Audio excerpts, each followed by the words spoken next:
Personal pronouns in English are words we use instead of names. They change depending on who we are talking about. I is used when you talk about yourself. You is used when you talk to one other person. He is used for a boy or man. She is used for a girl or woman. It is used for a thing or an animal. We is used when you talk about yourself and others together. You is used when you talk to more than one person. They is used for a group of people, animals, or things. As you've noticed, you is the same for one person and for many people. Now let's do an exercise.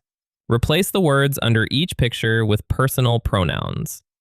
Noah, this is a man, he. Emma, this is a woman, she. Friends, we are talking about a group of people, they.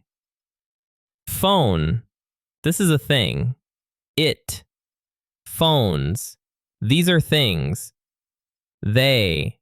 Emma and I.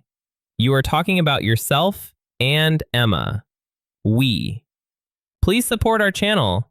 Give us a like and don't forget to subscribe.